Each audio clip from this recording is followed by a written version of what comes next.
Bienvenidos a una nueva parte sobre el curso de CAD electrónico, que trata sobre el diseño en 3 dimensiones con OrCAD. Inicialmente no es posible diseñar las placas de circuito impreso en 3D con el OrCAD, pero podemos utilizar la documentación generada en el OrCAD Layout para hacerlo con otros programas. Uno de los circuitos que hemos realizado durante este curso de CAD electrónico ha sido el transmisor de rayos infrarrojos. ¿Y cómo podemos obtener la placa en 3 dimensiones a partir de los ficheros generados con el OrCAD Layout? Bien, pues necesitaremos por un lado la lista de materiales y obtener físicamente todos los componentes reales del transmisor, como hicimos para fabricar la placa de circuito impreso. Una vez que tengamos esos componentes reales en la mano, necesitamos un software que nos permita crear uno a uno los componentes. Existen en el mercado múltiples programas de edición en 3D para hacer esta tarea.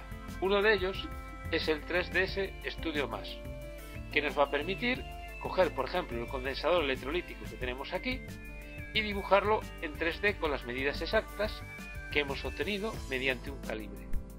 Y lo grabaremos en formato 3ds. Una vez que tengamos todos los componentes en 3D, vamos a necesitar otro software para cambiar el formato 3ds a un formato que nos permita crear la placa en 3D.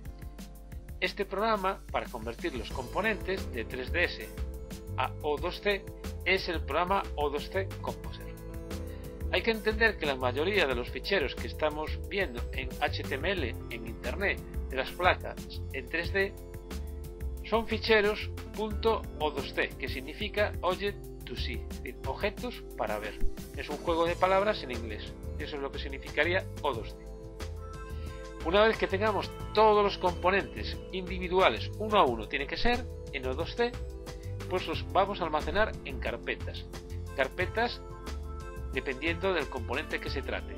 Las resistencias en una carpeta, los condensadores electrolíticos en otra, los cerámicos en otra, los transistores, transformadores, etc. Una vez que tengamos esta clasificación, utilizaremos un tercer software para diseñar la placa. Se trata del programa Arcon. Mediante este software podremos cargar los componentes a su entorno, cargar lo que sería la cara de componentes y de pistas a una PCB virtual y montar todos los componentes. Y finalmente, una vez que tengamos la placa en 3D, podremos exportarla al formato O2C.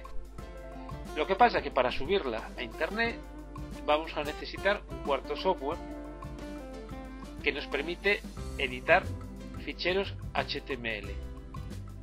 Hay que entender que esta placa que tenemos ahora aquí a la derecha, la del transmisor, podemos memorizarla con diferentes vistas, como se puede ver actualmente dentro de la página de FutureWorks y en el apartado de 3D, interactivos 3D.